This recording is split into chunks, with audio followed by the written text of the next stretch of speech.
नमस्कार मित्रों, मैं Azhar Pathan Mahatma Gandhi centennial Sindhu high school की क्लास 10th की जो हिंदी की ऑनलाइन क्लासेस है उसमें आप सभी विद्यार्थियों का एक बार फिर हार्दिक स्वागत करता हूं। आप सभी दोस्त जानते हैं कि आज हम यहाँ पर आप सभी लोगों को ऑनलाइन लेखन कौशल, जिसे हम इंग्लिश में कहते हैं राइटिंग स्किल, पढ़ा रहे हैं, जो कि बोर्ड एग्जाम में हमेशा एक पोर्शन वहां पर होता है 25 मार्क्स का, जिसमें पत्र लिखन, निबंध, वृत्तांत लेखन, विज्ञापन लेखन आता है। अभी अभी हम लोगों ने पत्र देखा, वृत्तांत आज हम देखने वाले हैं, और इसके पहले हमने देखा था विज्ञापन। तो आज हम क्लास में शुरू करने वाले हैं वृत्तांत लेखन। आज की इस क्लास में मैं आपको बताऊंगा कि वृत्तांत लेखन किस तरीके से लिखा जाता है। रिपोर्ट राइटिंग, यानी कि हम जो सुबह न्यूज़पेपर में देखते हैं, न्यूज़पेपर में अगर कोई आर्टिकल छपकर आता है वो पूरी तरीके से किसी चीज का वृत्तांत होता है, जिसमें आपको 3 चीजों का बहुत ही खास ध्यान रखना पड़ेगा। वो है स्थान, दिनांक, और तीसरा है समय। कोई भी वृत्तांत लिखते समय आपको इन 3 चीजों के ऊपर फोकस करना है।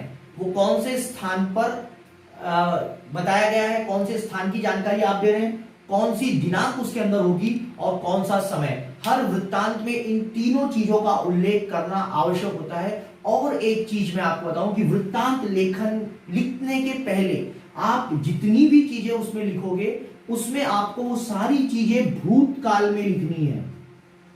ये वृत्तांत का सबसे पहला नियम होता है कि आप जितनी भी चीजें लिखोगे, जैसे फॉर एग्जांपल यदि मैं किसी शिक्षक दिवस का वृत्तांत लिख रहा हूं तो मैं लिखूंगा कि 5 सितंबर को मेरी शाला में ये शिक्षक दिवस मनाया गया था, ठीक है ना। तो मैं ये सारी चीजें भूतकाल में बताऊंगा। तो उसको किस तरीके से पढ़ना है, तो आइए सीधा चलते हैं बिना समय गवाए हमारी आज की राइटिंग स्किल की क्लास में, जिसका नाम है वृत्तांत लेखन। चलिए चलते क्लास में। प्रिय विद्यार्थियों, आपको बोर्ड एग्ज़ाम में राइटिंग स्किल में इस तरह से कोई प्रश्न पूछा जा सकता है कि आपकी शाला में मनाए गए स्वतंत्रता दिवस समारोह का वृत्तांत लिखिए।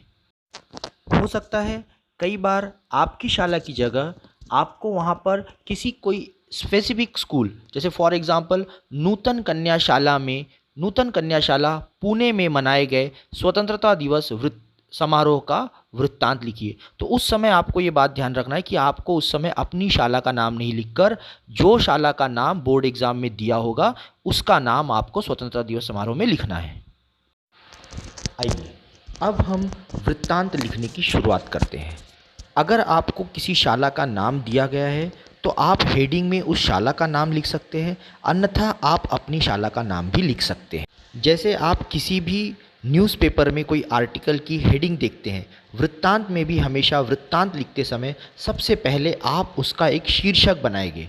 जैसे हमने यहाँ पर बनाया है Mahatma Gandhi centennial Sindhu high school में स्वतंत्रता दिवस समारोह। मतलब लोग हमेशा उस आर्टिकल की हेडिंग देखकर ही वो न्यूज़ पढ़ते हैं। तो ये बात हमेशा ध्यान रखें कि वृत्तांत का जो शीर्षक है उसके अंदर उस सारा वृत्तांत छुपा हुआ होना चाहिए, मतलब शीर्षक अच्छा होना चाहिए। आप देख रहे हैं किस तरीके से हमने यहाँ पर एक हेडिंग बनाई है। हेडिंग यानी कि शीर्षक, Mahatma Gandhi centennial Sindhu high school में स्वतंत्रता दिवस समारोह मनाया गया। किसी भी न्यूज़पेपर में आप इस तरीके की कोई भी वृत्तांत की आप देखेंगे, रिपोर्ट राइटिंग की पहले एक हेडिंग होती है। फिर उसके बाद जब आप नीचे वाली उस हेडिंग के नीचे में जाएंगे तो आपको वहाँ पर उस वृत्तांत का दिनांक और समय दिया होगा कि कब वो हुआ। जैसे हमने लिखा है कि नागपुर 15 अगस्त, ठीक है ना। इस तरीके से आपको वृत्तांत को लिखना चालू करना है। उसके बाद सबसे पहले वो वृत्तांत कौन से स्थान पर हुआ है, मतलब मैंने आपको बताया था कि वृत्तांत लिखते समय स्थान, समय और दिनांक, इन तीनों का बहुत ज़्यादा महत्व है।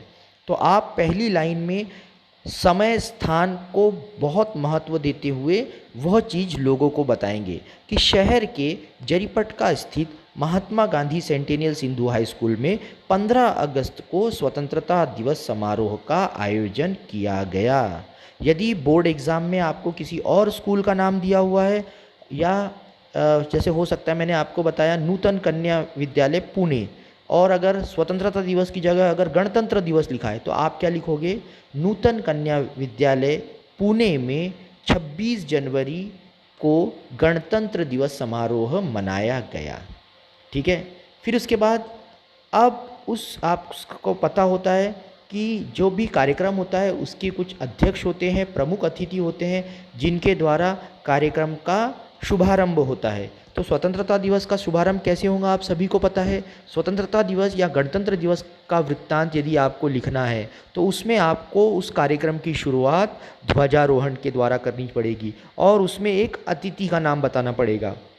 तो जैसे हमने हमारी शाला का आप लोगों ने देखा है कि जो स्वतंत्रता दिवस समारोह होता है उसमें जनरली जो हमारे यहाँ की सिंधु एजुकेशन सोसाइटी की अध्यक्षा होती है श्रीमती वीना जी बजाज, उनके हाथों ध्वजारोहण किया जाता है।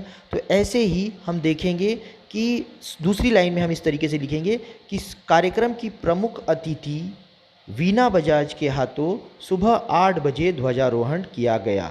उसके बाद जो शाला की प्राचार्य होती है, शाला के जो प्राचार्य होते हैं वे अपनी शाला के संदर्भ में अतिथियों को बताते हैं तथा साथ ही विद्यार्थियों को उस कार्यक्रम का महत्व बताते हैं। तो हमने भी यही लिखा है कि इसके पश्चात शाला की प्राचार्य डिम्पी बजाज द्वारा विद्यार्थियों को स्वतंत्रता दिवस का महत्व समझाया गया। यहाँ विद्यार्थियों को एक बात ध्यान में रखना पड़ेगा, यदि अगर गणतंत्र दिवस का है तो आप लिखोगे कि शाला के प्राचार्य द्वारा विद्यार्थियों को गणतंत्र अथवा लोकतंत्र का महत्व समझाया गया। अगर शिक्षक दिवस का विज्ञापन है तो शाला के प्राचार्य द्वारा विद्यार्थियों को शिक्षा और शिक्षकों का महत्व समझाया गया। ये बात विद्यार्थियों को यहाँ पर ध्यान में रखनी है।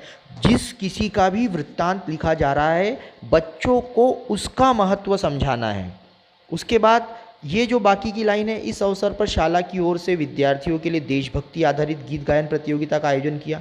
आप लिख सकते हैं अगर शिक्षक दिवस का मना रहे हैं तो शिक्षक दिवस के कार्यक्रम के अवसर पर विद्यार्थियों द्वारा शिक्षकों के ऊपर कार्यक्रम का आयोजन किया गया। मतलब ये आप अपने द्वारा आप अपनी समय सूचकता का प्रयोग कर आप समय समय पर इन चीज़ों में तब्दीली अथवा परिवर्तन कर सकते हो, जिससे आपका वृत्तांत जो है वो एक अच्छा और रोचक बनेगा।